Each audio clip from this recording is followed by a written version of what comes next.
हमने कही।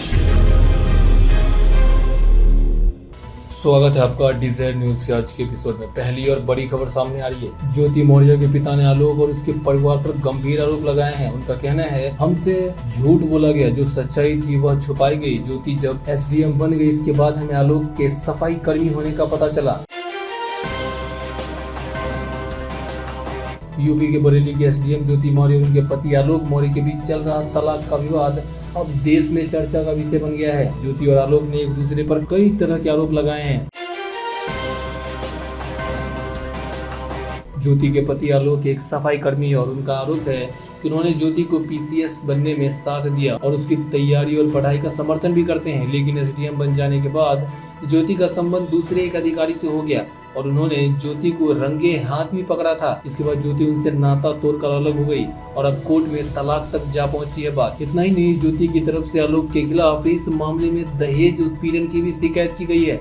लेकिन इसी बीच ज्योति मौर्य और आलोक मौर्य की शादी का 2010 का कार्ड वायरल हो गया, जिसमें आलोक के नाम के साथ ग्राम पंचायत अधिकारी लिखा हुआ है। ऐसे में सवाल खड़ा होता है कि आलोक ने शादी के वक्त से ही भ्रामक और गलत जानकारी देकर ज्योति से शादी की थी।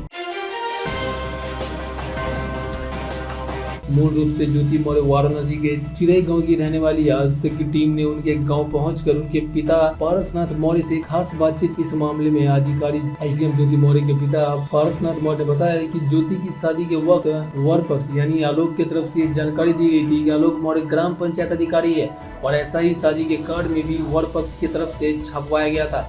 जबकि आज आलोक चीख कर कह रहा है कि मैं ग्राम पंचायत अधिकारी नहीं बल्कि चतुर्थ श्रेणी का कर्मचारी हूँ, सफाई कर्मी हूँ।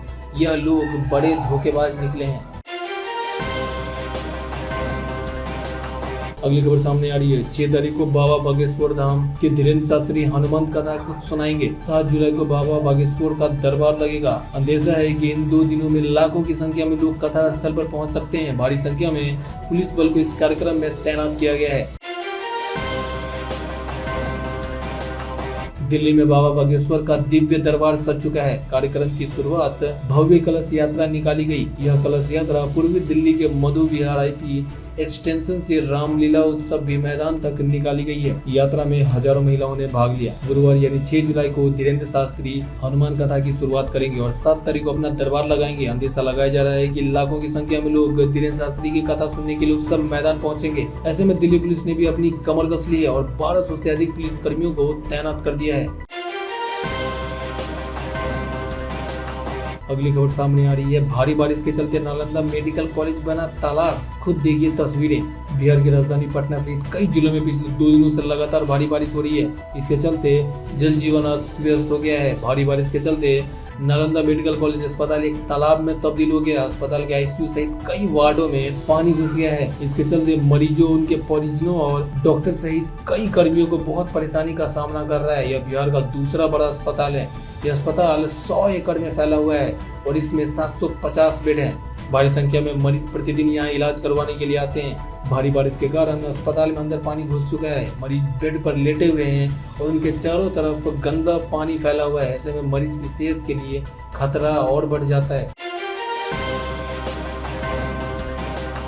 अगली खबर सामने आ रही है। जिस लड़की के मर्डर के कारण जल रहा फ्रांस, उसे मारने वाले पुलिसकर्मी को मिले 8 करोड़ रुपए। जानते हैं पूरी खबर। फ्रांस में 17 साल के लड़के नाहिल मिर्जो की हत्या करने वाले पुलिसकर्मी को डोनेशन में अभी तक 8 करोड़ 20 लाख रुपए मिल चुके हैं। इस हत्या के बाद से ही फ्रांस जल रहा है।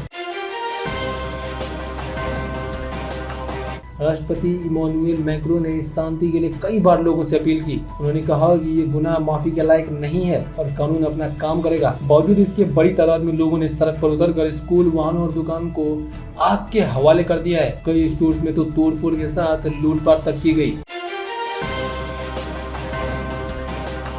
जिस लड़के की हत्या हुई उसके परिवार के लिए भी ऐसा ही एक डोनेशन पेज सेट किया गया है, जिसमें सोमवार तक महज 1 करोड़ 69 लाख रुपए ही आए हैं। नाहिल उत्तरी अफ्रीकी मूल का लड़का था जिसे 27 जून को गोली मार दी गई थी। उसकी कार को ट्रैफिक पुलिस ने रोक लिया था, जिसका वीडियो भी सोशल मीडिया पर खूब वायरल हुआ। ऐसा कहा गया है कि वो ड्राइविंग के लिए बहुत छोटा था और पुलिस के कहने के बावजूद भी कार नहीं रोक रहा था। पास्कल क्रोचे ने कहा कि पुलिसकर्मी को डर था कि नाहिल उस पर उसके सहकर्मी पर गाड़ी न चढ़ा दे।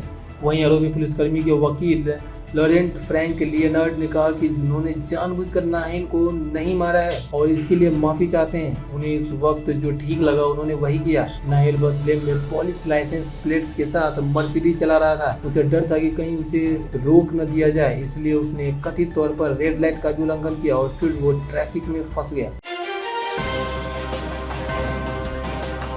अगली खबर सामने आ रही है। आतंकवाद पर पीएम मोदी से खरी खोटी सुनने के बाद बदले शहबाज शरीफ के सुर, बोले इससे पूरी ताकत से लड़ना जरूरी। भारत के प्रधानमंत्री नरेंद्र मोदी ने मंगलवार को शंघाई सहयोग संगठन शिखर सम्मेलन में आतंकवाद को लेकर बातचीत की। उन्होंने पाकिस्तान पर बिना नाम लिए आतंकवादियों को आश्रय देने का आरोप लगाया। पीएम मोदी ने कहा कि एससीओ को ऐसे देशों की आलोचना में कोई संकोच नहीं करना चाहिए जो आतंकवादियों को पनाह देते हैं। पीएम मोदी से खरी खोटी सुनने के बाद पाकिस्तान के प्रधानमंत्री शहबाज शरीफ ने कहा कि आतंकवाद कई सिर वाला एक राक्षस है जिसका स्रोत चाहे जो भी हो, इसे पूरी प्रतिबद्धता के साथ लड़ा जाना चाहिए। पाकिस्तानी पीएम ने वर्चुअल बैठक में भाग लेते हुए कहा कि पाकिस्तान चाहे व्यक्तियों, समूह या राज्य स्तर पर हो, उसे पूरी ताकत और दृढ़ विश्वास के साथ लड़ा जाना चाहिए। अगली खबर सामने आ रही है। अमेरिका में इंडिपेंडेंस डे से पहले शूट आउट, फिलाडेल्फिया में 8 लोगों को गोली मारी, 4 की मौत। जानते हैं पूरी खबर।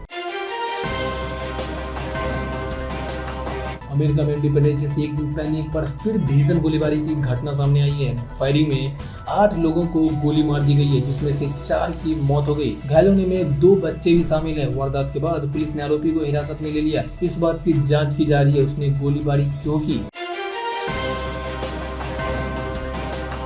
फायरिंग की घटना पेंसिल्वेनिया काउंटी के फिलाडेल्फिया में हुई। यहाँ एक बंदूकधारी ने खुलेआम फायरिंग करनी शुरू कर दी। स्टेट पुलिस के मुताबिक हमलावर बुलेट प्रूफ जैकेट पहना था। हिरासत में लिया गया संदिग्ध हैंडगन, राइफल और कई मैगजीन से भी लैस था। बताया जा रहा है कि जब पुलिस मौके पर पहुंची तब भी हमलावर लोगों पर अंधाधुंध फायरिंग कर रहा था। घटनास्थल पर पहुंची पुलिस ने घायलों को नजदीकी अस्पताल में भर्ती कराया है। पुलिस ने हमलावर के एक राइफल, एक हैंडगन और गोलियों की अतिरिक्त मैगजीन बरामद की है। अगली खबर सामने आ रही है। मुंबई आगरा हाईवे पर ट्रक ने 3 गाड़ियों को मारी टक्कर, फिर होटल में जा घुसा, 10 की मौत। जानते हैं पूरी खबर।